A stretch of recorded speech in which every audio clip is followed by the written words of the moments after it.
ошо Элмир эртең менен чалат жолукпайлыбы деп. Көптөн бери жолуга элек болчубуз.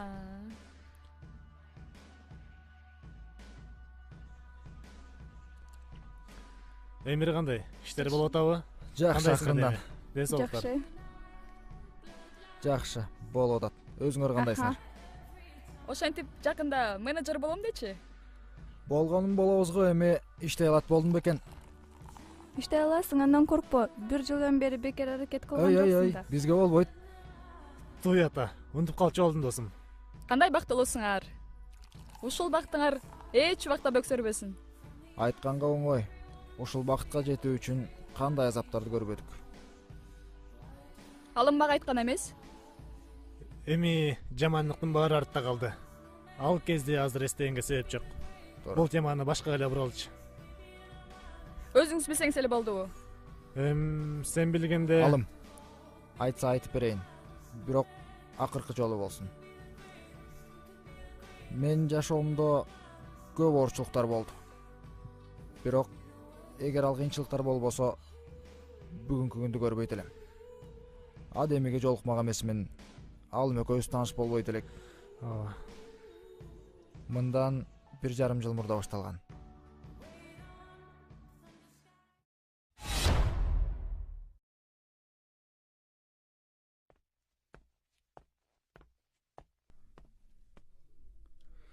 Чем же так усердно занимается эта красавица? В белой блузке, на красивых ножках. А? У тебя сегодня температура, Алик? Почему же сразу температура? Просто хотел пригласить тебя на ужин. Так сказать, показать мою новую квартиру. Ну как тебе идея? Идея хорошая, но боюсь, в жизни она не воплотится. И по какой же это причине? По той самой. Через 10 минут шеф собирает всех. Сказал присутствовать всем. Он хочет, чтобы мы отчитались по поводу подготовки большой игры. Значит, что? Верно. Значит, сегодня я буду уставшая и не пойду с тобой, так сказать, ужинать. Да уж, скоро начнется шоу. Ну идем уже. А то если опоздаем, шеф нам устроит шоу.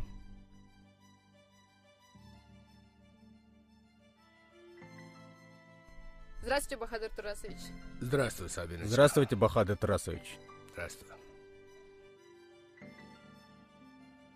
Ну что ж, господа, как подготовка большой игре? Технически все готово, шеф. Ну там аппаратура, навигатор, часы с жучками, камеры, машины, рулетка и прочее. А оружие? Так это по части Алика. Все готово, шеф. Не беспокойтесь. Более того, нашел новых ребят. Попадут хоть спичку на расстоянии километра. Без промаха. Хорошо. А что насчет гостей? Из 9 приглашенных согласились 7. И еще один новый игрок отправил запрос на участие в большой игре. Итого игроков 7. Среди них Султан Алиев, Михаил Барт, Алижан Аскаров и еще 4 человека. Новый игрок, говоришь? Да, Ахмед Сулейманов, бывший полковник, сидел за торговлю оружием. В 2005 году освободился. В данное время также обеспечивает Юго-Западную Азию оружием. На этом и собирает миллионы. Ладно, полковник так полковник. Главное иметь денежный баланс. Пусть играет. Еще вопрос есть? Есть один вопросик, шеф. Сколько объектов я должен забрать? Сколько игроков, столько объектов. Еще вопрос? Нәзік болып сен ұқшырсың гүлдерге, нұрлар жанып сен жылмайып күлгенде, таңдар атып жаңбыр төгөт нөшірлі, жалғыз ғана сен бар үшін дүйнөдө. Сен бар үшін дүйнө маға жарқыған, қиялдарың бұлып болып қалқыған, мен андықтан асылым мен андықтан, бұл жашоодо жалғыз сага тартылам.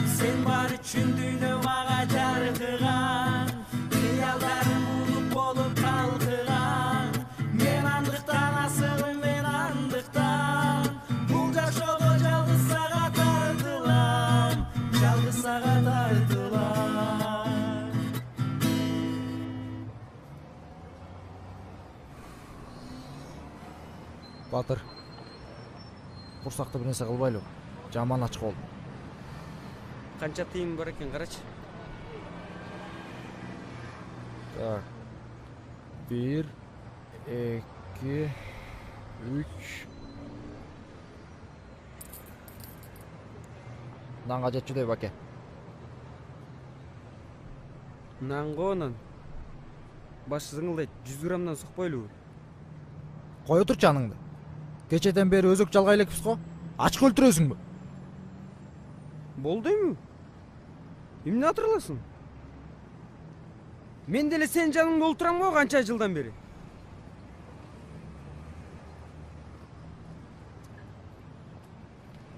Жүрем, бас эми барып келели. Баке, теетин карасаң?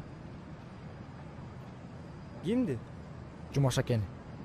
Жана барып, арак ичип келген, ошол бойдон кыймылдабай жатат. Өлүп калган жокпу? Оозуңа аттын тезегинде болгон былтыйган таш. Жөн эле жатат да. Сен деле ичкенде дайының таппай калып атпайсың. Жөн эле айттым эми. Барат карай кетелчи. Жүрү, бас.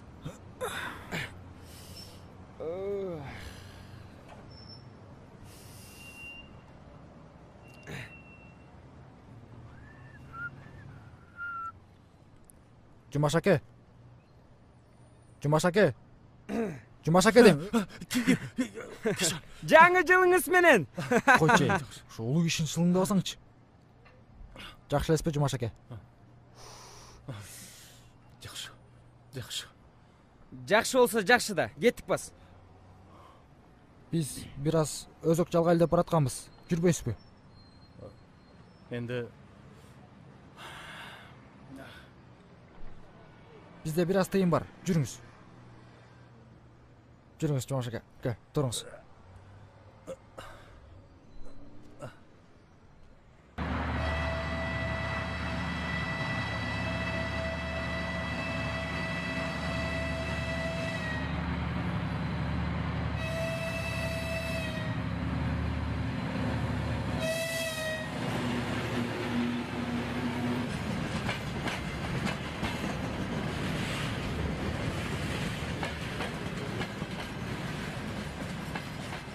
Gel Jumаш аке.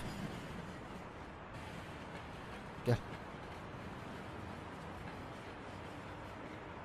Жумаш аке. Сагам жолгон. Бүгүн башкачасың го. Бир жериңе ротабы. Же бир жаш келин алдыңа 15 сом таштап кетип, ошонун элесин унута албай Оче жатасың.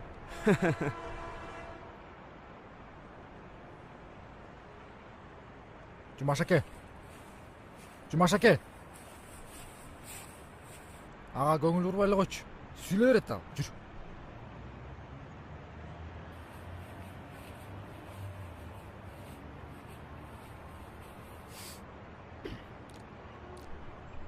Тамаша кылып койдум Жумаш аке, капа болбо.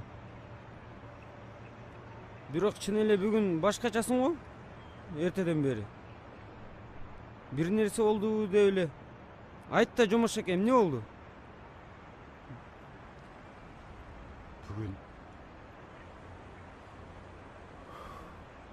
Бүгүн менин туулган күнүм. 54-кө чыктым. Мына кызык тамаша. Бүгүн туулган күнүң болуп атса, тескерисинче жыргаш керек да, турабы? Тура. А сен түнөрөсүң. Мен акыркы жолу Ибилен менен туулганын тосконумду эстесем, күйүп кетип атпайм. Анда мен 47-ге чыккам. Балдарым, жубайым,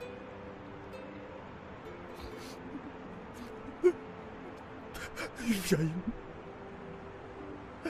баары ордунда эле.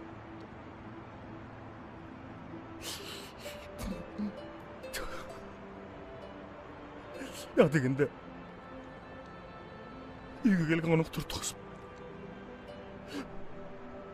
андан кийин көл жээгине барганбыз. Үй бүлөм менен акыркы жолу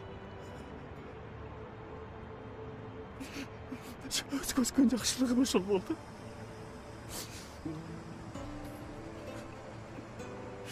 Жети жылдан бери көчөдөн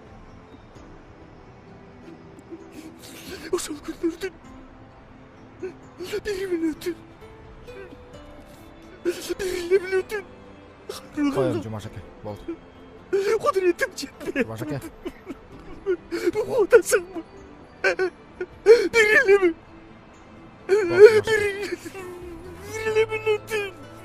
бир эле мүнөтүн болду Жумаш аке. Өткөн ишке өкүнгөн менен андан пайда жок, Жумаш аке. Жумаш аке. Андан көрө сен туулган күнүңдү бир нерсе кылып өткөрбөйлү. Жана 100 грамм алалы десек болбойсуң. Ой, мен мындай болуп кетерин билген жокмун да. Азыр алып келбейсиң? Тыйын калдыбы бир аз? Чоң аракка жетпейт го. Жанакы жашабагырдан алып келди. Жашабагырың эмне? Биз Батыр экөөбүз чатокту жашабагыр деп коебуз. Азыр мен алып келе коеюн. Батыраак кел. 1, 2, 3, 4.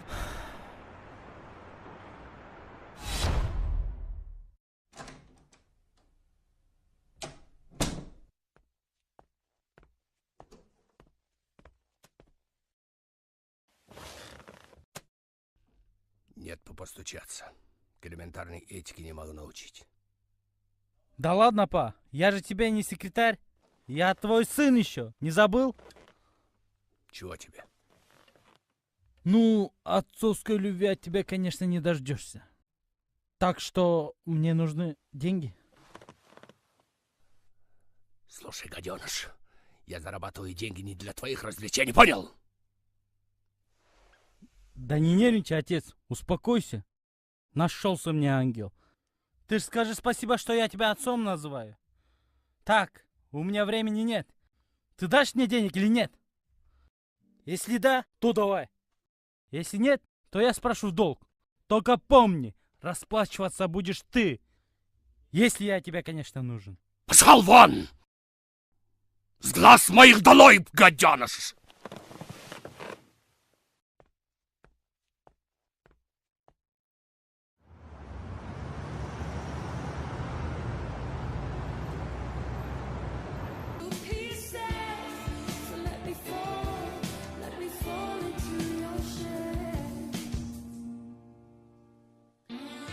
Алло, привет, дорогая.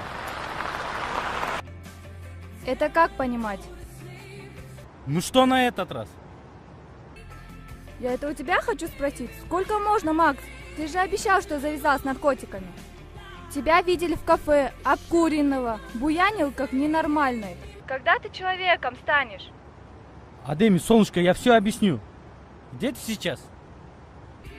Что ты объяснишь, Макс, что? Объяснишь, как ты в очередной раз обманул меня? Милая, скажи мне, где ты сейчас? Я в кафе. Хорошо, милая, я сейчас приеду. Куда? Поехали.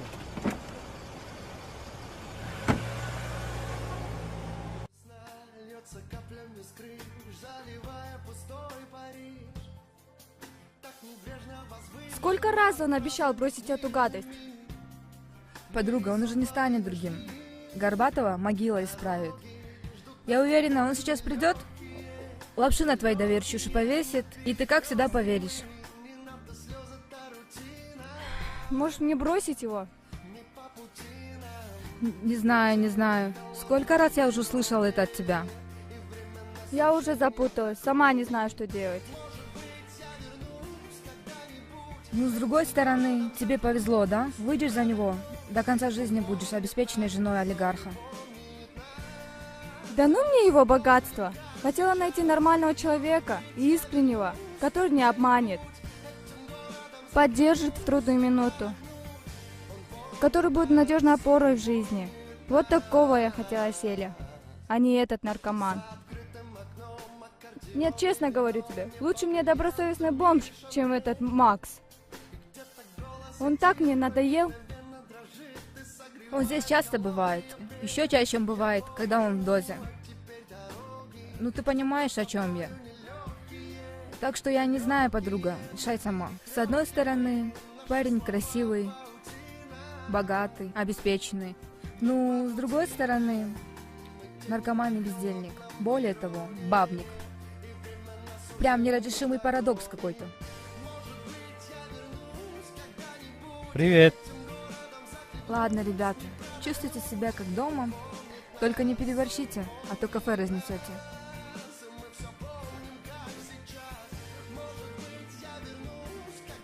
Милая, ты сердишься на меня? Нет, конечно нет. Я жду тебя, чтобы расцеловать тебя. Ты же хороший мальчик, умеешь наркотики употреблять.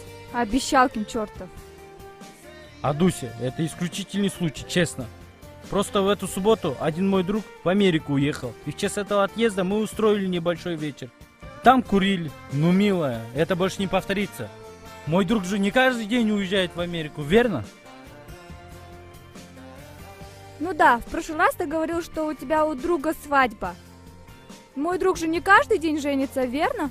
И сколько таких твоих друзей, еще не женатых и желающих поехать в Америку, а? Все, Адуся, это был последний раз. Больше не буду.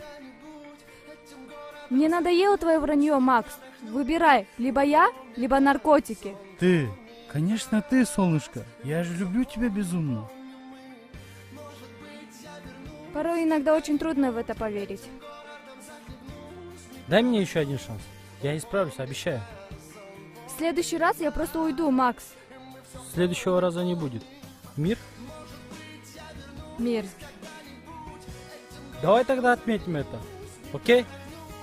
Официант! Слушаю вас. Нам бутылку Баварию и бутылку водки. Макс! Да шучу я, Джан. Нам Баварию большую, натурального сока, салат и все. Хорошо. Жумаш аке, сен капа болбо мага.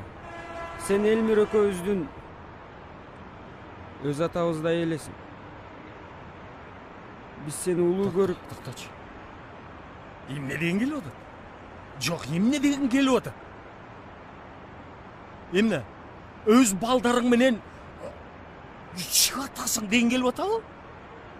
Айнең Жумаш аке, сен эмне эле эртеден бери ызылдап атасың? Биз сени сыйлайбыз деп атабыз. Ак сөз, Жумаш аке. Биз сени сыйлайбыз. Келгиле. Кел, Жумаш аке. Эми туулган күнүң куттуу болсун. Сага кааларым бул дүйнөдөгү бардык жакшылыктарды каалайм.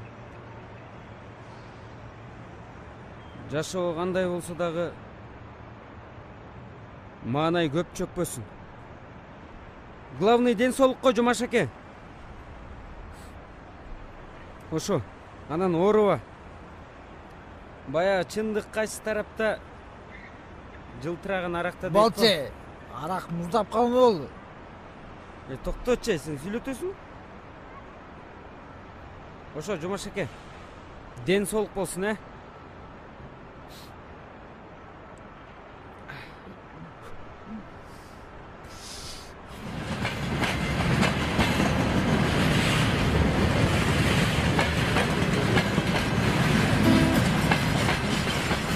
Biz dünyaga emne üçün jaralganbız.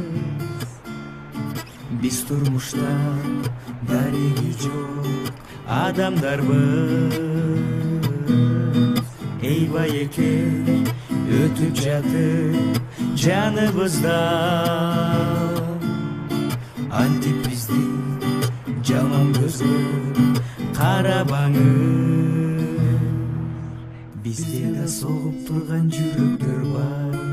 Кез-кезде кубанычтуу мүнөттөр бар. А бирок жаман болуп түгүнбөгөн.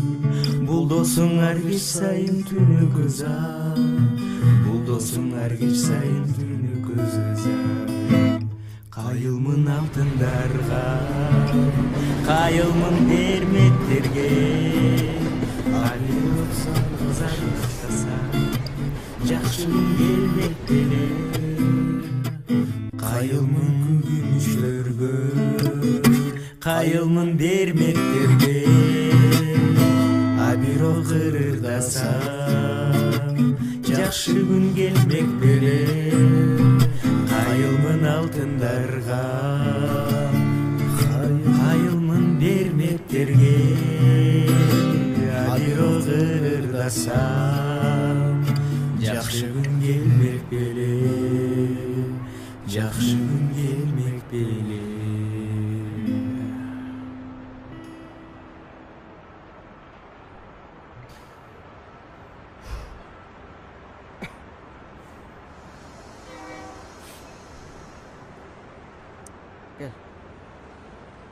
Элмир, кел эми бир кызартып туруп бир тост сүйлөп койчу. Могур эки жашабарды алып жиберели. Жумаш аке, туулган күн кут болсун. Сизге ден соолук, узун өмүр, астыңызды мал басып, аркаңызды бала басып. Каяктагы мал, каяктагы бала? Бул киши 54-кө чыгып атат. Не дейін? Башка тост билбейм мен. Биротолу астыңызды мал бассын, артыңызды бала бассын. Өзүңүз ортосунда тебеленди да калыңыз дебейсиңби? Кое турчу, сөзүмдү бүтүп алайынчы. Жумаш аке. Деге эме сөзүмдү эле бүтүп калыкчы. Ден соолук.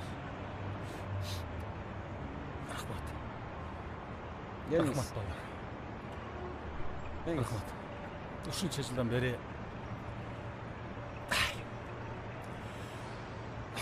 рахмат.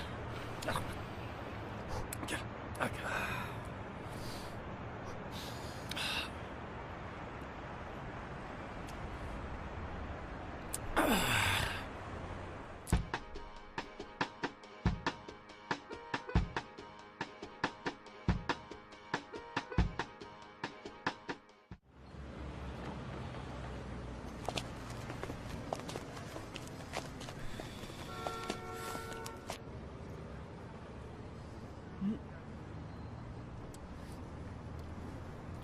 Рахмат байке. Рахмат. Рахмат. Эч нерсе эмес. Кандайсыңар анан жигиттер? Жакшы. Ушундай эле байке. Өтө жакшы да эмес, өтө жаман да эмес. Понятно. Гитара чертесиңерби? Ооба, чертебиз. Чертчүбүз. Бүгүн бир кылы үзүлүп калып, ушу менен эптеп жамбакчыбыз. Жигиттер, өзүңөр ойлуу, бойлуу, таланттуу балдар экенсиңер. Ушинтип кайыр сурагандан көрө иштеп акча таппайсыңарбы? Бизди ким жумуш кылат байке? Документ дегенден эчтеке жок. Кебетебиз могул болсо. Эмне үчүн албайт? Алат. Өзүңөр иштеңер келеби? Же караганча эле ушинтип кайыр сурап көчөдө жашап өтөсүңөрбү? Жумуш болсо эле иштейт элек байке. Жигиттер, силердин келечеги алдыда. Баары жакшы болот. Биздин организация как раз силерде эч кимиси жок адамдар керек болот. Менин атым Алик. Батыр. Меники Элмир. Так, жигиттер, хорошо. Жашыңар канчада? Мен 21-демин, Батыр 22-де. Прекрасно. Ну что, жигиттер, иштейсиңерби? Иштейбиз байке, иштейбиз. Жумуш керекпи? Керек. Эмне жумуш? Тиги мерсти көрдүңөрбү? Кара мерсти көрдүңөрбү? Ошол менин машинем. Жакшы десеңер, силердин да ушундай машинеңер болот. Үйүңөр болот. Ар бириңердин көзүнчө. Иштейбиз байке, иштейбиз байке, иштейбиз. Эмне кылыш керек? Эмне кылыш керек? Шашпагыла, жигиттер. Баары акырындык менен болот. Так. Биз бүгүн силерди сүрөткө тартып кетебиз. Анан жумуш башталган күнү өзүбүз келип алып кетебиз. Калганын ошондо төкпөй чачпай түшүндүрүп беребиз. Было? Болот, конечно. Так, ребята, сфоткайте.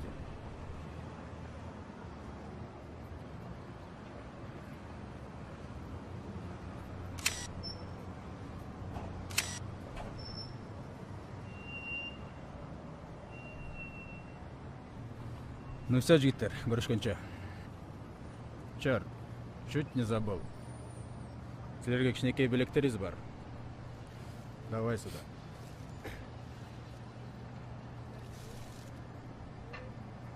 Бұл сааттар біздің организациядан сілерге білек. Азыр эле тагынып алгыла. Рахмат, байке. Жоқ жоготпогула. Кийин жумушка киргенде сөз керек болот.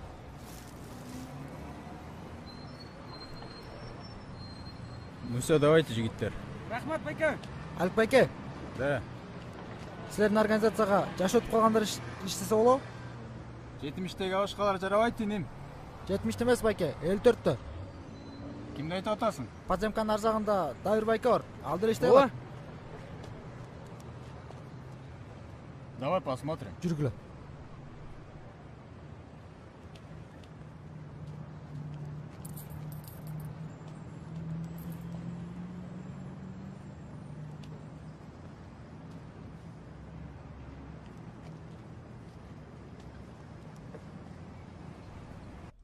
Мына, ушул байкени айтып аткам. Жашың канча да? Өзүң басып тура аласыңбы? Не болду? Жумаш аке, бул Алик байке. Бизге жумуш берген тат. Биз жакында иштей баштайбыз. Сен да иштейсиңби? Иштейин. Эмне кылыш керек?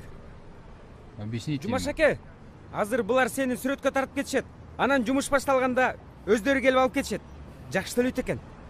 Анан жакшы иштесең, үй алганга да жетет дейт. Давайте. Бул саатты жоготпо. Жумушка чакырганда сөз керек болот. Түшүндү? Түшүндүм. Түшүндүм. Жакшы барыңыз. Рахмат.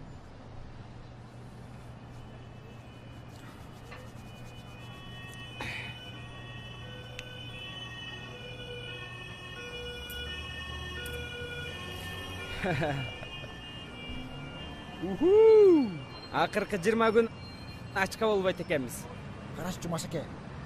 1000 сом. 1000 сом. Азырлар штап кетишти.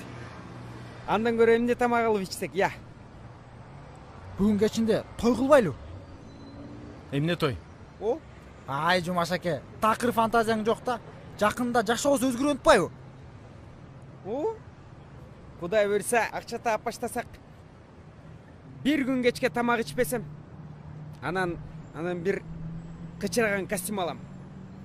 Анан тиги эски гитараны таштап салып, кез-кезде ырдап турганга жаңы гитара алабыз. Жумаш аке, сен акча таап баштасаң эмне кыласың? Баягы шапкеңе 15 сом таштап кеткен келинди издейсиңби?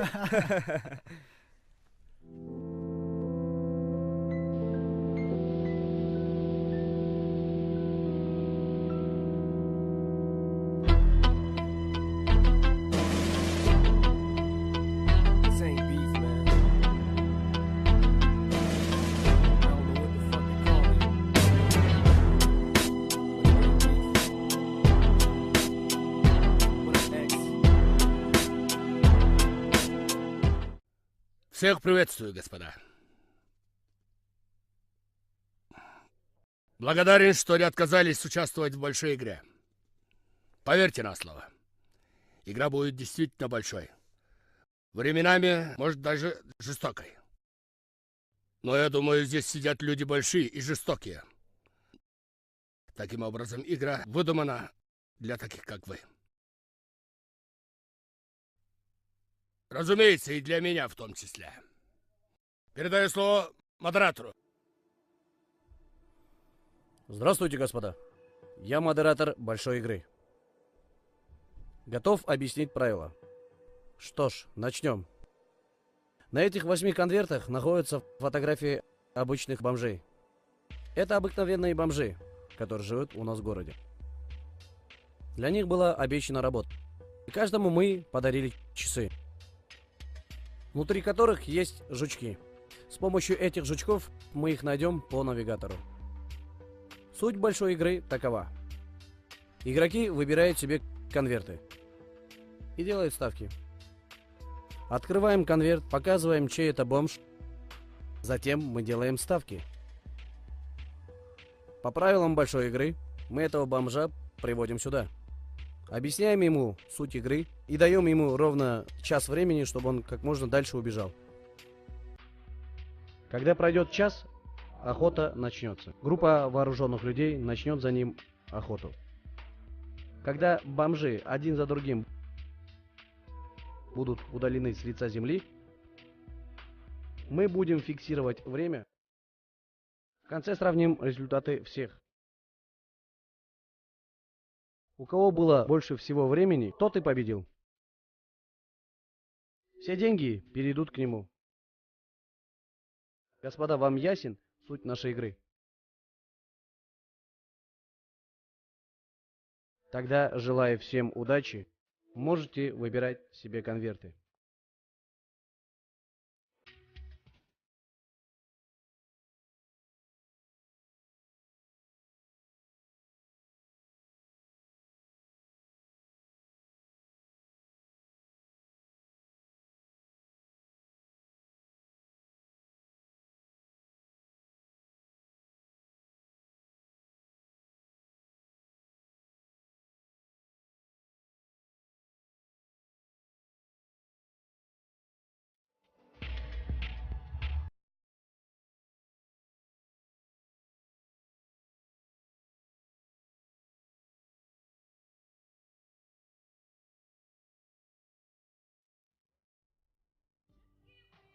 Привет, Оселя. Привет, подруга.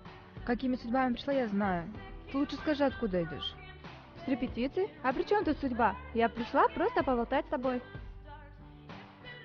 Ну, поболтаем, конечно. Но я думала, ты пришла забрать Макса. Что? Макс здесь? Да он со вчерашнего дня здесь валяется. Как со вчерашнего? Мы же вчера вместе ушли. Ну, ушли-то вместе. А вечером он вернулся со своими дружками.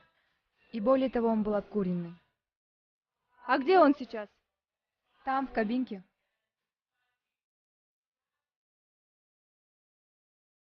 Вставай, Макс! Просыпайся! Вставай, говорю! Ну что? Что? Что ты за человек такой? Человек ты ли вообще? Что ты творишь вообще? Успокойся, Дами. Так голова трясет. Ах, у тебя голова трещит? И по какой же это причине, извольте узнать? А, Дуся, ну какая тебе разница? Трещит ты, черт с ним. Не твоя же голова. Кто мне вчера клялся, обещал, что завязал с наркотиками? Ну, прости, так получилось. Дайте я угадаю, это одно из двух причин. Либо твой друг женился, либо уехал в Америку. Да никто не женился и никто не уезжал. И вообще, что ты мне тут допрос устроила? Ты что, мне жена, что ли? Да я о тебе думаю, дурак! Не надо обо мне думать. Я сам знаю, что мне делать. Понятно? С тобой уже невозможно разговаривать. Со мной? Со мной? Ты на себя посмотри. За последний месяц ни разу с тобой нормально не общались. Ты все время приходишь и устраиваешь мне сцены. Да потому что за Стерва. последнее время я тебя нормальным еще не видела. Наркоман несчастный. Что?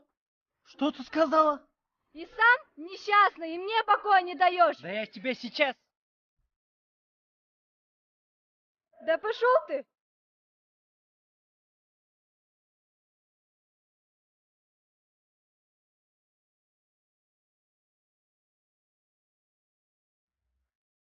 Да ладно, не переживай. Невелика потеря. Наоборот, радуйся, что от такого ублюдка избавилась. Так должно было произойти. Не сегодня, так завтра. Ну все, забудь о нем. Просто закрой глаза и забудь. Он мизинца твоего недостоин. Возможно, и к лучшему. Точно к лучшему, я уверена. Более того, ты же сама говорила, что лучше добросовестный бомж, чем Макс. Ну и? Теперь хочешь мне подыскать добросовестного бомжа? Да нет. Если судьба, то и без меня найдешь бомжа-красавчика. Шучу я, милая. Добросовестного человека. Не бомжа, конечно. Спасибо тебе, подруга. Не знаю, что бы я делала без тебя. Не узнала бы, что Макс нравится. И вы бы не поссорились. Смотри, без меня все было бы хорошо, оказывается. Ага, еще чего. Все, я про него уже забуду. Ты тоже не напоминай мне больше. Есть, товарищ подруга. Ладно, Асель, пора мне уже. Может, посидишь еще, поболтаем? Нет, я завтра зайду, в благоприятной обстановке. Хорошо, милая, до завтра.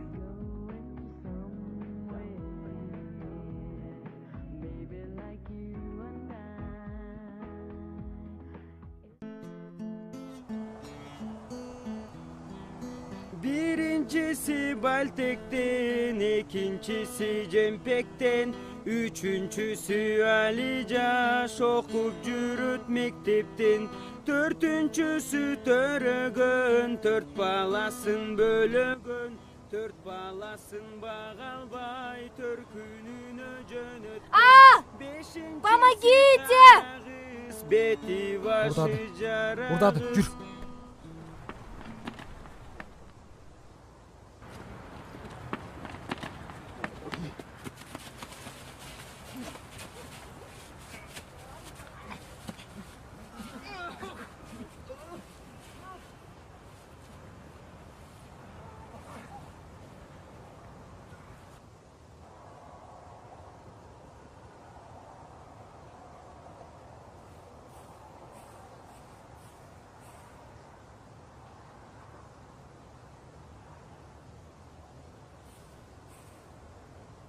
Спасибо вам, рахмат.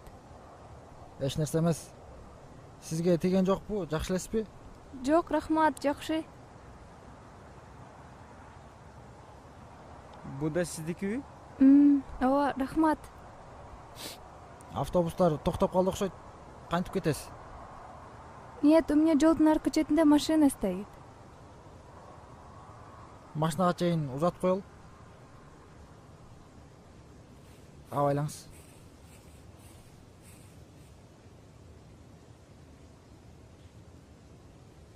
Чоң рахмат сиздерге. Жакшы калыңыздар.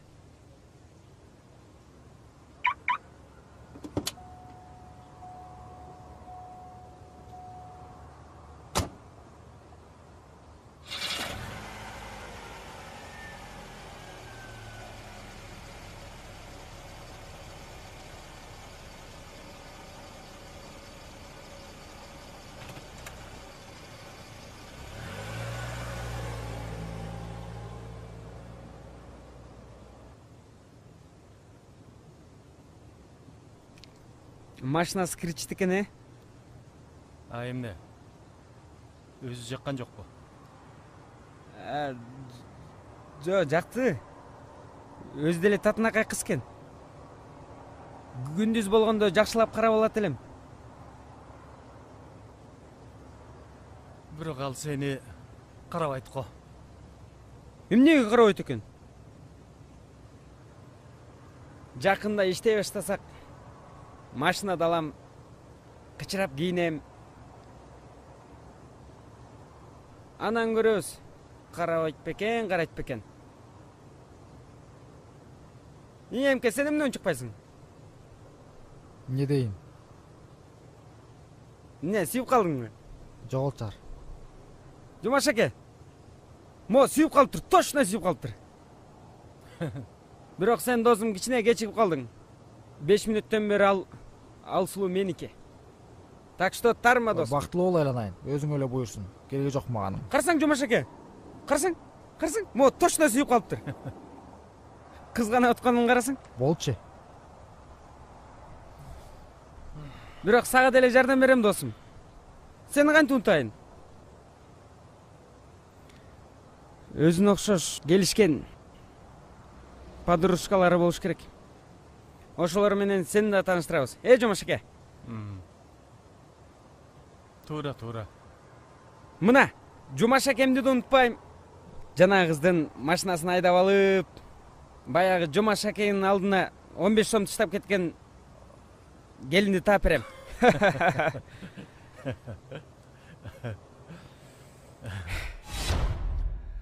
Здравствуйте, уважаемые. Сегодня тот самый заветный день, которого мы так давно ждали. И, наконец, дождались.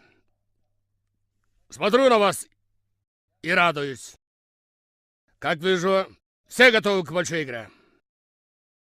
Что же, не буду томить вас. Передаю слово модератору. Добрый день, господа. Мы начинаем большую игру. Прошу вас, господа, определим сумму ставки. Минутку. Позвольте сказать. Когда мы отправляли приглашение всем вам, первым отозвался дорогой Алижан Аскаров. И день прибытия игроков также первым приехал Алижан. Таким образом, если вы не против, я предлагаю Алижана Аскарова. Пусть он определит сумму ставки. Спасибо, спасибо, господа, я признателен. Прошу вас, Алиджан Асхарович, какую сумму вы предложите? Ну, пусть будет 50 тысяч долларов. 50 тысяч? Ну, Алиджан, от тебя такого не ожидал. Ладно. 100 тысяч вас устраивает? Эх, Алиджан. Героин толкаешь, как картошка, тоннами. И так мелочишься в деньгах. Черт с вами, 125 тысяч долларов. Вот это другой вопрос. Господа, определена сумма ставки. Она составляет 125 тысяч долларов. Игроков 8. Таким образом, общий призовой фонд составляет $1 000 000. Иными словами, чей объект продержится больше всего времени живым, тот получает все деньги. Ровно 1 миллион. Удачи, господа. Мы начинаем.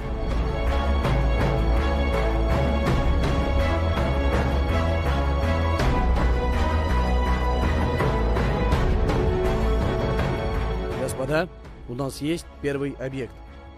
Это объект номер 4, которому доверился Михаил Барт. Уважаемый Михаил, это тот самый бомж, которому вы доверили свою сумму-ставку 125 тысяч долларов. Ваша игра уже началась. В течение нескольких минут его привезут сюда. Алик, привози.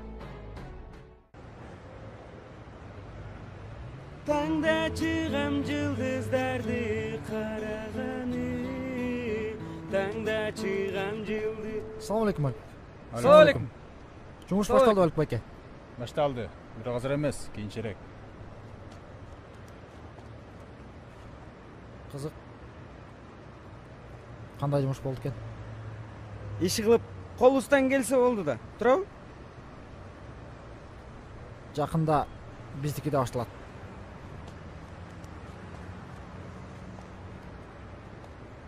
Кет, братан. Сен убагың келди. Макул барайын.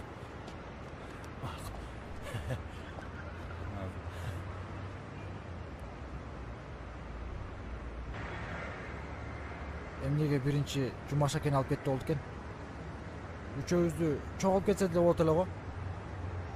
Ой, мен каяктан билейин? Эмнеге анткенин? Мен деле эс тарткандан бери сенин жаныңда олтурам го. Туурабы? Бирок ишенесиңби? Ушуга чейин жашообуз ушинтип жакшы жагына өзгөрүп, жумушта иштейбиз, үйлүү болобуз деп такыр ойлогон эмесмин. Это эй, өткөн деле баарын билем. Кудай буйрса баары сонун болот да өтпөңүң эле. Эми анда сен бушактап атсаң эптеп сорош керек болду да.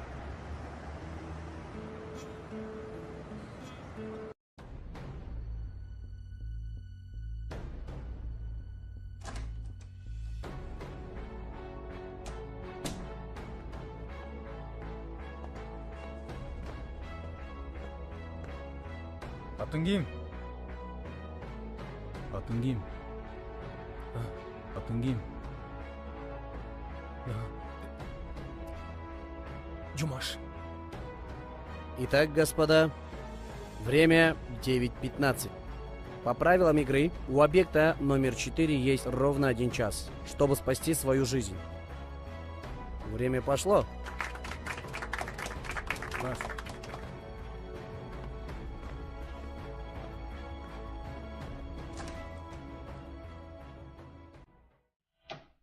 Мени угуп тур. Бул эч кандай жумуш эмес. Жөн гана сенин ажалың жетти. Колуңдагы саат сени сактап калат. 1 саат ичинде Кудайга жалынып, ал сыраак качып кет. 1 саат өткөндөн кийин Кудай да сага жардам бере албайт.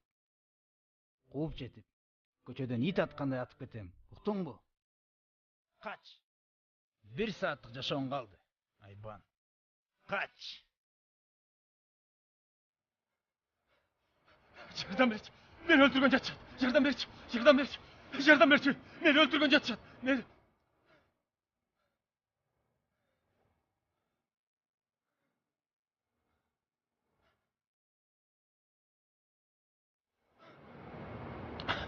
Жардам бергилечи. Мени өлтүргөн жатышат. Жардам бергилечи. Мени өлтүргөн жатышат. Жардам бергилечи. Мени өлтүргөн жатышат. Жардам бергилечи.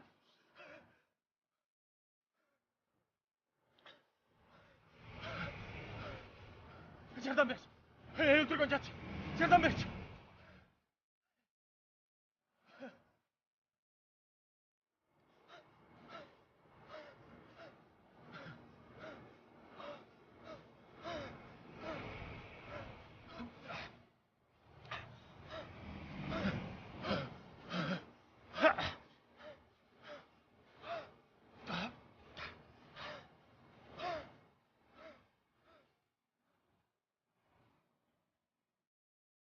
Алик, мы начинаем охоту.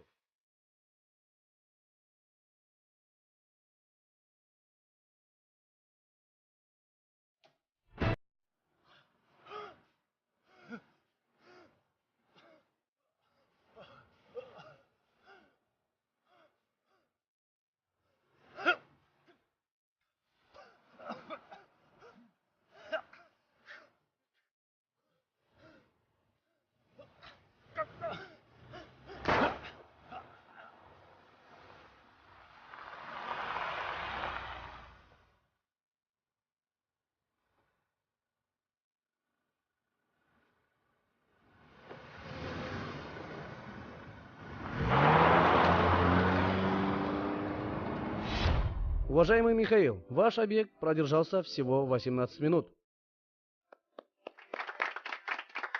Что ж, господа, продолжаем дальше. Время определить следующего объекта.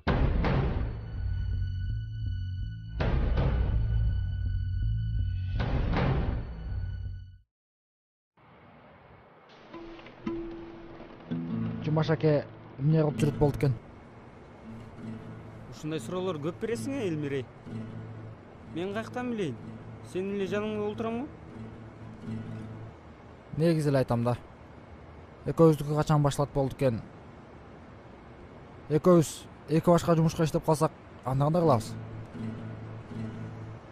Анда иштей турабыз да.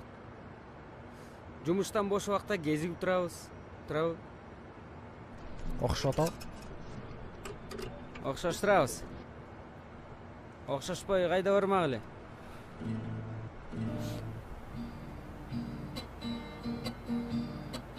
Салам алейкум. Салам алейкум. Салам алейкум. Жумуш башталды. Даярсыңар? Даярбыз. О, даярбыз. Биз азыр. Атың ким эле? Батыр. Батырды алып кеткени келди.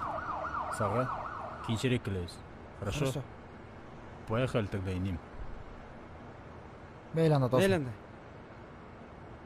Давай, досум. Жакшы кал. Жакшы бар. Макул. Мейли. Ме, гитара сенде болуп турсунчу. Мен баары бир черте албайм да. Эми сенде болуп турсунчу. Дагы кандай болуп кетет, Макул. Жигиттер. Макул, жакшы кал. Экөөңдүн бара турган жериң бир эле. Жакында кайрадан чогуласың. Байке. Макул, жакшы тур. Байке, эмне жумуш? Азыр барган тамак жебесизби? Барганда?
Господа, 7 объектов уже удалены. Мы знаем, сколько они уже прожили. Данное время лидирует объект номер 6. Он продержался 37 минут. На него поставил Алиджан Асхаров. Это говорит о том, что Алиджан Асхаров, у него есть все шансы выиграть $1 миллион в нашей большой игре. Остался самый последний объект номер 7. Однако, для дополнительной интриги предлагаю его оставить на завтра. Все согласны, господа? Тогда желаю вам приятного вечера.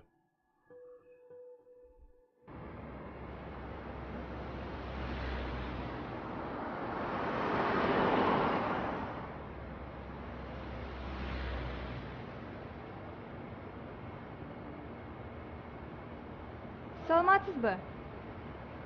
Саламатсызбы, деме тиги өзүңүз дагы жакшысызбы? Кандайсыз? Жакшы, рахмат. Менин атым Адеми. Меники Элмир.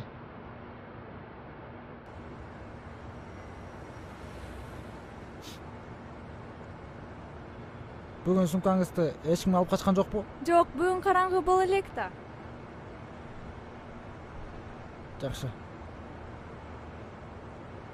А берки байкелер жокпу? Алар жумушка кетишкен, иштеп атышат. Жакында мен дагы иштейм. Жакшы. Я просто хотела отблагодарить вас. Ну, рахмат айтайын дегем. Бул сизге. Там одежда, костюм сизге. Рахмат. Чоң рахмат. Сизге рахмат. Мен сиздин келгениңизди батырларга да айтып коем. Алар менен жакында жолугабыз. Сиз ачко болдуңузбу? Жок, жакшы эле. Жана жегем. Ачык эмесмин. Бул жакта жакшы столовая бар. Жүрүңүз, тамак алып берейин. Жакшы эле, мен жөнөңүз. Рахмат. Жүрүңүз, уялбай эле коюңуз. Тем более мен сизди ыраазы кылышым керек да. Мен сизди түшүнөм.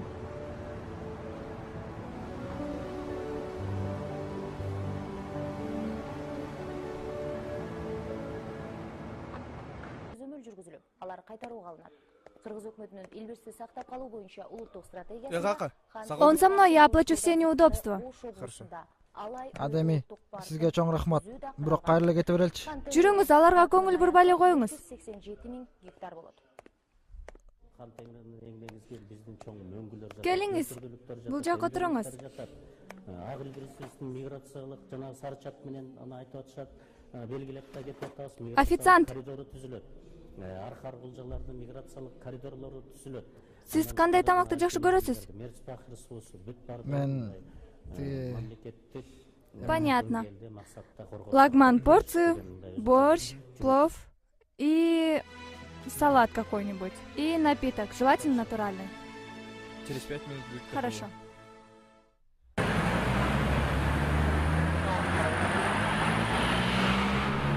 Намын алгандыгынын 70 жылдыгы белгиленди. Иш-чараны ардагерлер кеңешинин демилгеси менен Октябрь райондук администрациясы уюштурган.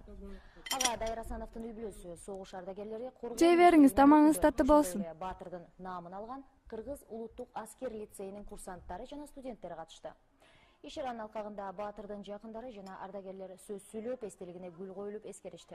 Былтыр Бишкекте Дайыр Асановдун 90 жылдыгы белгиленип, ал жашаган Тыныстанов көчөсүндөгү номер 64 үйдүн дубалына коргоо министринин катышуусу менен мемориалдык такта орнотулган. Ошондой эле аскерий лицейде Асановдун эстелиги жана музей ачылган. Генерал-майор Дайыр Асанов Атбашы районунун Башкайың айылында 1922 жылы жарык дүйнөгө келген. 1941 жылы атамекендик согушка 19 жашында аттанган. Ал 1941-45 жылдар ичинде согушта эрдик көрсөтүп, Советтер Союзунун баатыры наамына татыктуу болгон.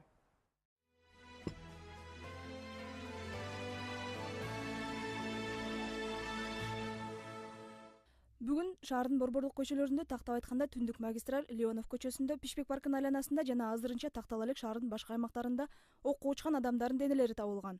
Бул аты жөнү белгисиз адамдардын бардыгы көчө тургундары болгон деп билдирет ИИМдин басма сөз кызматы.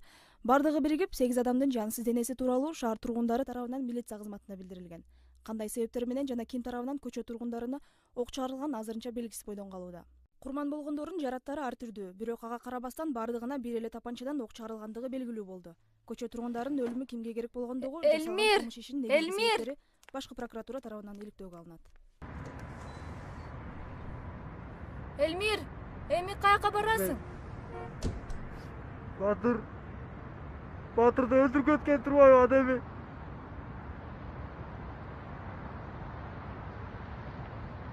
Элмир, мени карачы. Аларды эч ким кайтарып бербейт. Сен азыр өзүңдү карашың керек. Бүгүн Батырды, эртең сени.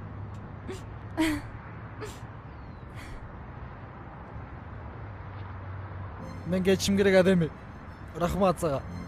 Сен болбосоң, мунун баарын билбейт болчумун. Бул таксофонная карточка, экинчиси менин визиткам. Керек болгон учурда чал, Элмир. Өзүңдү кара, Элмир.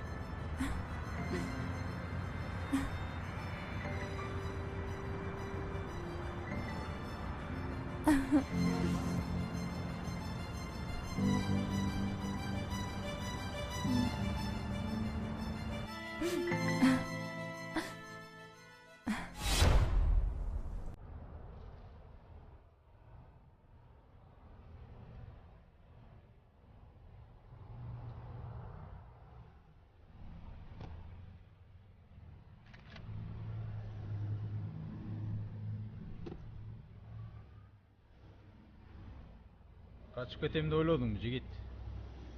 Мындай экениңерди билгенде, башында эле качып кетмекмин.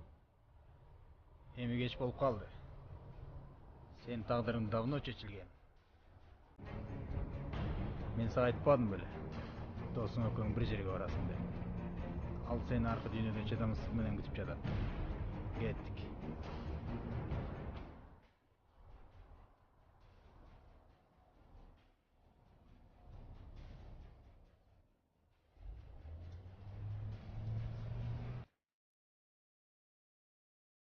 А вот и наша надежда. Господа, объект номер 7. Сегодня он завершит нашу большую игру. По правилам мы ему дадим ровно час. Сейчас 9:35. Время пошло.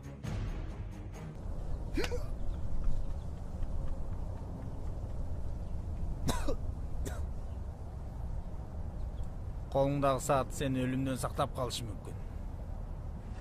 Сен ровно 1 саат убактың бар.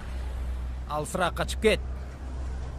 Антпесең жеткен жеримен чекеге атып, досуңдун артынан жиберем. Кач! Кач!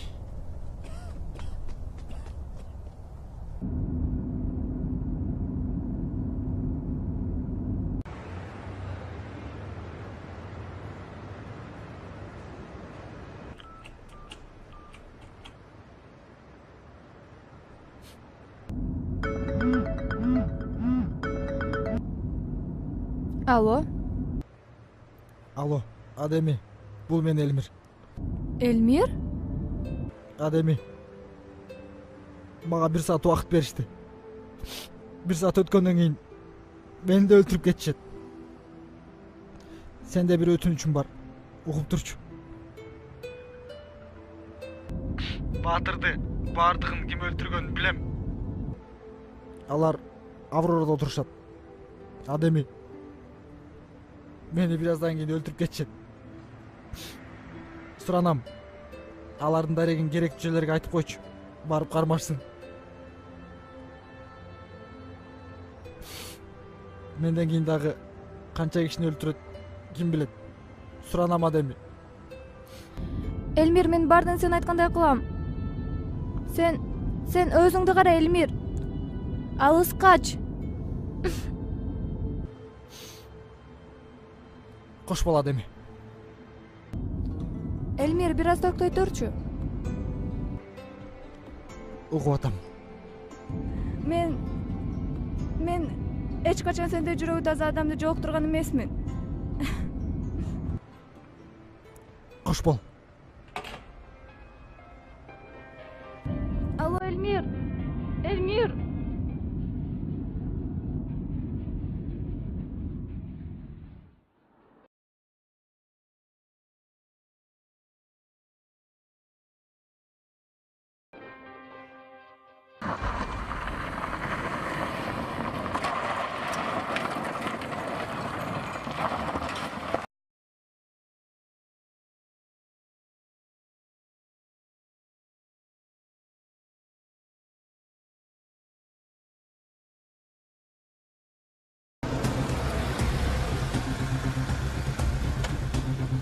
Где он сейчас?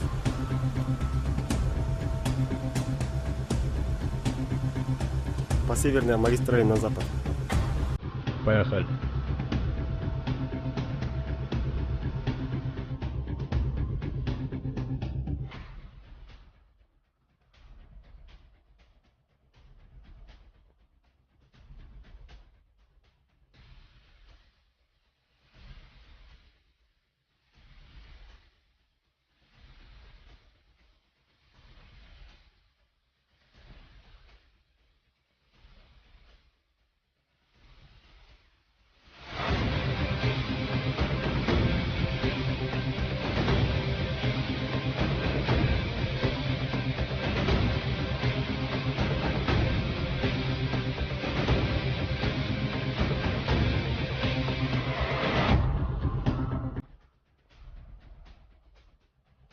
Это точный объект? Да, навигатор показывает.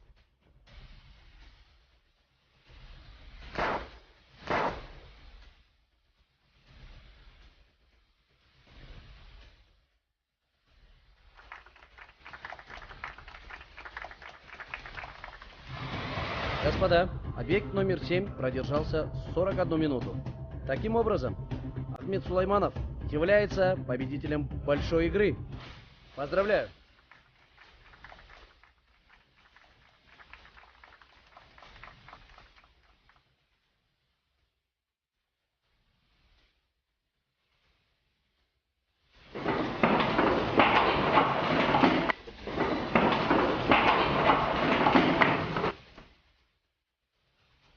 Так, господа, всем оставаться на местах. Вы задержаны.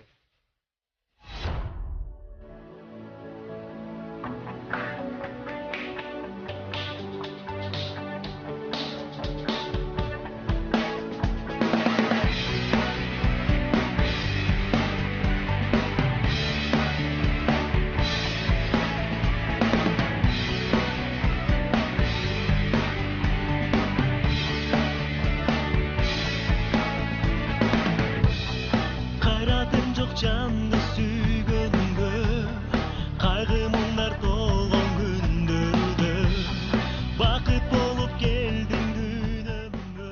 Бул жер бошпу? Жаныңызга отурсам болобу? Отура бериңиз. Көз алдымдан кетпей карегим, көңүл издеп сенин дарегиң, жүрөк сүйгөн жаным бар эми.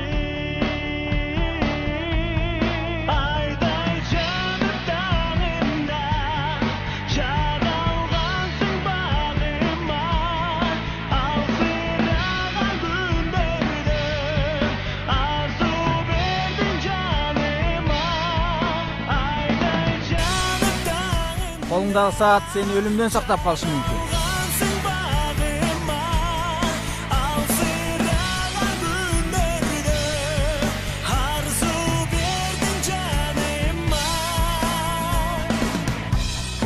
Өмүрүмдө болбой тарманым, өзүң менен атса таңдадым. жалғыз бақтым сенсің ардағым. Түбөлүккө болсоң жанымда, кечтеримде ар бир таңымда, ыраазымын жазган тагдырга. Айтай жаным тагында, жаралгансың багыма, алсыраган күндөрдө арзу бердиң жаныма. Это точно? Да, навигатор показывает.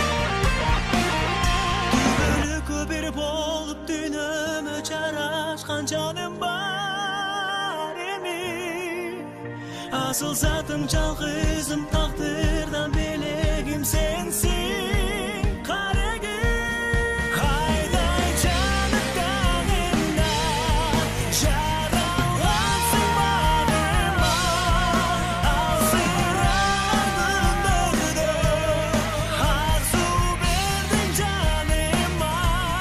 Hayday canım dağında, jaralansın bağıma, alsıran gündörde arzu verdin canıma.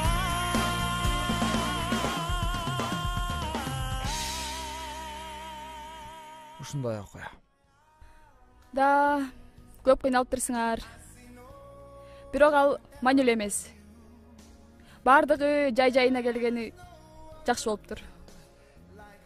Баса, сиз Элмирге жардам бердим деп жүрбөдүңүз беле? Алымдын чоң жардамы тийди. Менин кызыктуу окуям бүт элек. Бир өлүмдөн аман калдым. Адам экөөбүз баш коштук. Мен иштей баштадым. Жашообуз оңолуп, адам катарына кошулдум. Бирок алдыда экинчиси күтүп турган экен. Мына ошол жерден алым бизди бир кырсыктан куткарды.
Алло, Алым!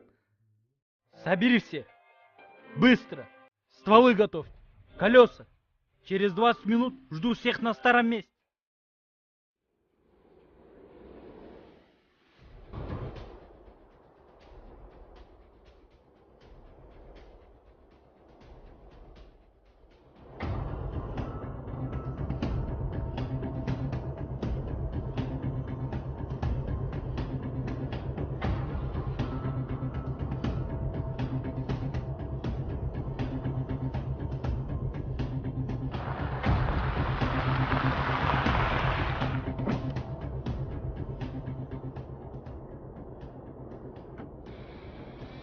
Все пришли?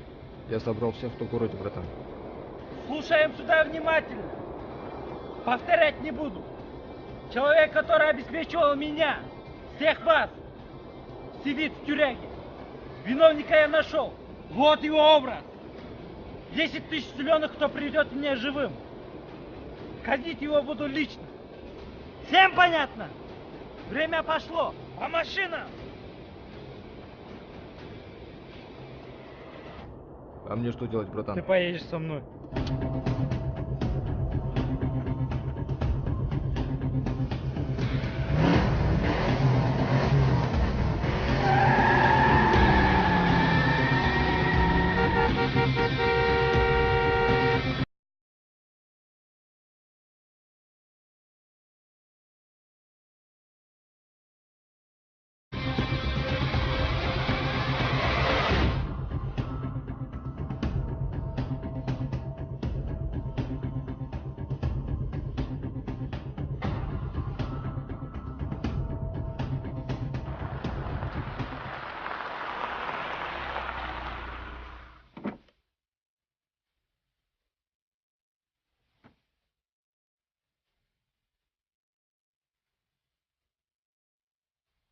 Рахмат, Пеке. Рахмат. Слышь, браток, я тут друга ищу. Не подскажешь, как его найти? Таной.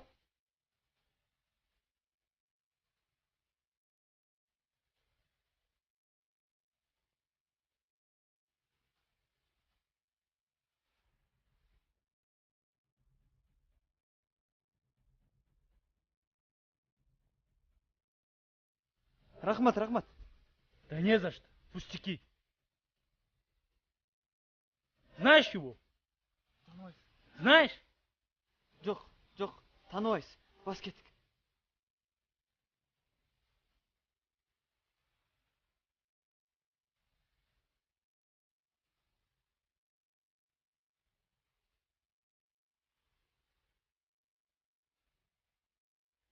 Чапар деген сенсің бе?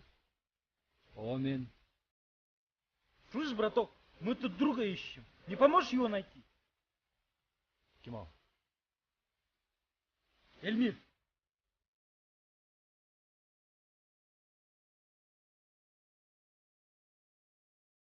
Танымаймын. Слушай сюда, козел! Я разберусь. Чапар, бізге информация керек. Бирок бекер емес. Бізге информация, сага акча. Сөзтүкпү?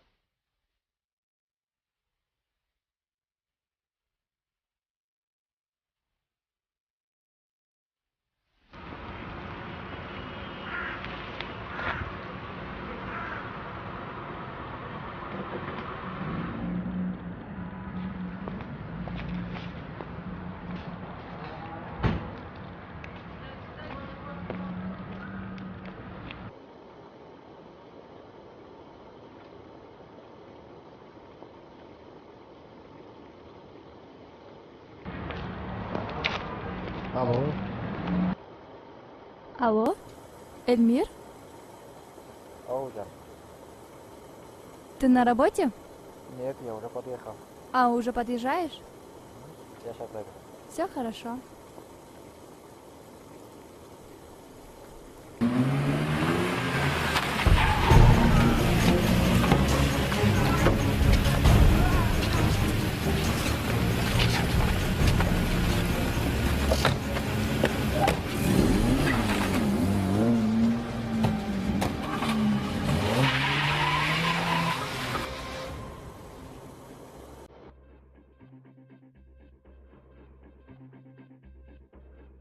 Сейчас заберем ее и сразу же к ним. Понял?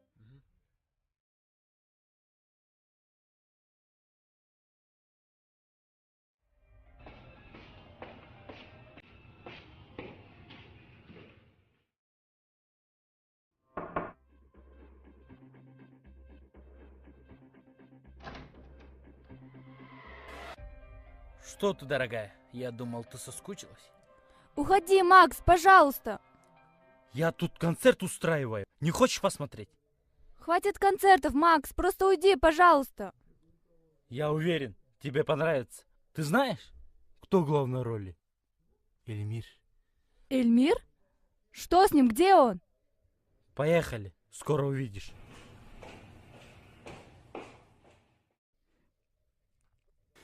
Отпусти!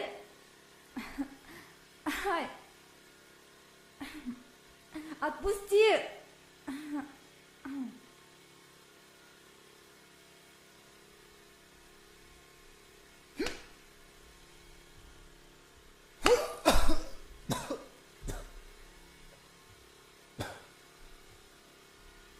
А вот и он, долгожданный момент, господа.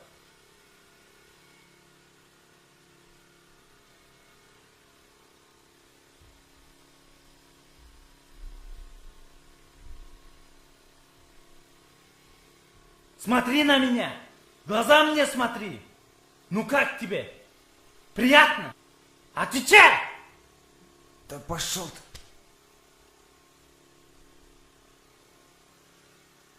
Ты, кусок ничтожества, отнял у меня все. Отца, девушку и самое главное, бизнес! А сейчас я отберу у тебя все до последнего. Ну, скажи мне, теперь ты понимаешь, каково это остаться ни с чем? А? Алым, приведи эту стерву. Смотри, герой, сейчас твоя любовь усохнет прямо на твоих глазах. Не трогай ее. Хорошая идея, герой. Давай-ка я ее себе оставлю, а ты усохнешь вместо нее. А? Я согласен. Отпусти! Ай. Отпусти, говорю.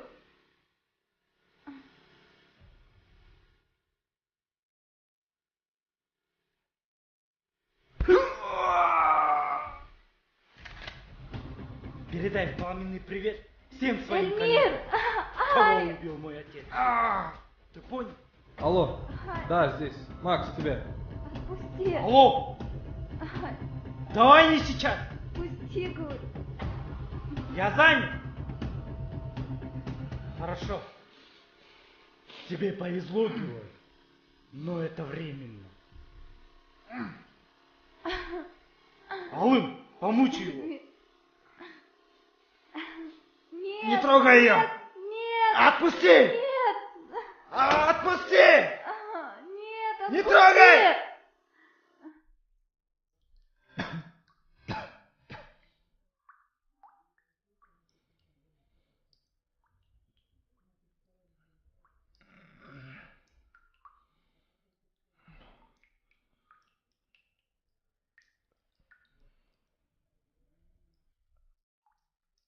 Кел тамак жабы. Жарым сааттайын өлө турган кишиге тамактын эмне кереги бар?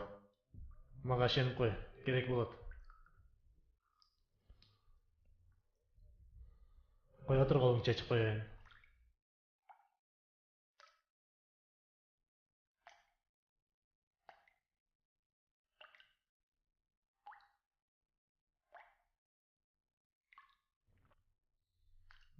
Макстын колуна эмне болуп түшүп калдың? Сага айырмасы канча? Мага ишен. Сенин өмүрүң ошого байланыштуу. Узак сөз. Айтып бергенге убакыт жетпейт. Жетет. Баштай бер.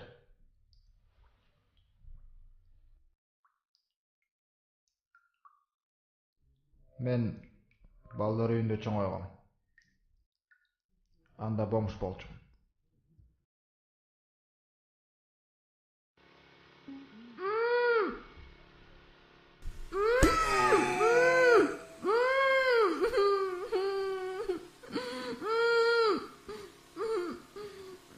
Ну что, давно меня ждешь? Молодец, что дождался. Прощай, герой. Прощай, герой. Макс, стой! Я не понял, ты что-то имеешь против? Да нет, наоборот. В твоих руках и так много крови. Позволь мне помочь тебе. Да, я прикончу его. Ладно, на.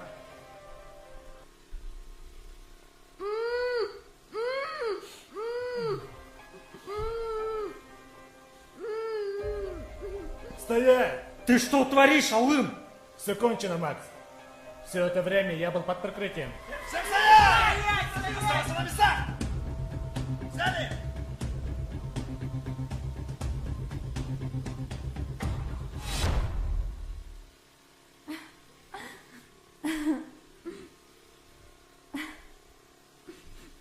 Мени карачы.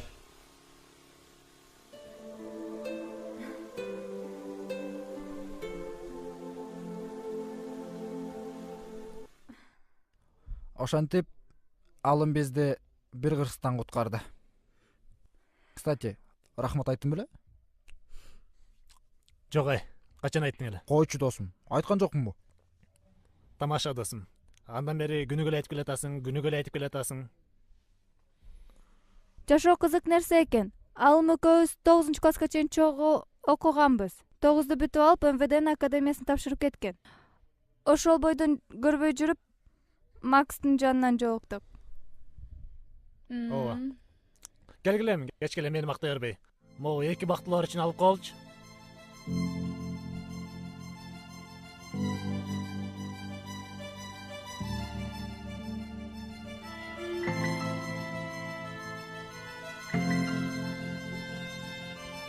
Уул бүтүп атасары же кыз бүтүп атасары? Эми биздики биринчи болгон үчүн уул берсе уулду болобуз. Кыз берсе кызды болобуз. Крутится жизнь сквозь этажи, криминала и власти, мой друг. Просто держись, люто держи, мы гналом, но вместе мы можем спастись. Тут надо держать ухо востро, где ложь, а где правда. Чует нутро, мне надо бежать. Смерчем быстро от мерзких костров, смерти по сто. Я слышу выстрелы вдоль и поперек, пишу глубже, знаю долю наперед. Настал мой черед, холод проперет, а меня любовь спасет. От ветра перемен осталось мало сил, ответа нет в душе, дождь моросит. Но я верю впереди, мое будущее. Время идет, пока я силы биться буду еще. Добро, как раненая птица, что, сломав крыло, стремится быть близнец с весою на ресницах. Добро, что верит в нашу жизнь. Таймер запущен, теперь ни шагу назад. Тебя не было в списке, когда решали, кто за. Умри в попытке заработать один шанс из 100. Джекпот или гроб — это большая игра. Ты должен выжить, парень, в этой игре любой ценой. И пусть твоя жизнь тут ничего не стоит, что бы ты ни делал здесь, запомни все ради той, с кем заново готов переписать историю. Хищник ищет пищу, дышит затылок, не жди осечки. Времени мало, успеть бы дай конечный. Конечно, можно молиться и о помощи просить, но лучше беги, беги из последних сил. От ветра перемен осталось мало сил, ответа нет в душе, дождь моросит. Но я верю впереди, мое будущее. Время идет, пока я силы биться буду еще. Добро, как раненая птица, что, сломав крыло, стремится быть близнец с весою на ресницах. Добро, что верит в нашу жизнь. Ставки сделаны, дан старт, игра за жизнь. Дается ровно час, брат, ты главное держись. Бесчеловечность просыпается внутри нас. На кону живые души, страх — это игра на вынос. Теперь беги, куда глаза глядят, вдоль по рельсам. Ты никому не нужен, осознай в себя, поверь сам. Слушай улицу, она тебя растила, даст подсказку. Соберись смелей, преврати ад в сказку. Все в руках твоих, забудь про тех, кто тобой играет. Правда, справедливость здесь, а их сравняет гравий. Держись когтями за жизнь, кромсай сквозь кровь и пот. Главное, верь в себя, и ты сорвешь джекпот. От ветра перемен осталось мало сил, ответа нет в душе, дождь моросит. Но я верю впереди, мое будущее. Время идет, пока я силы биться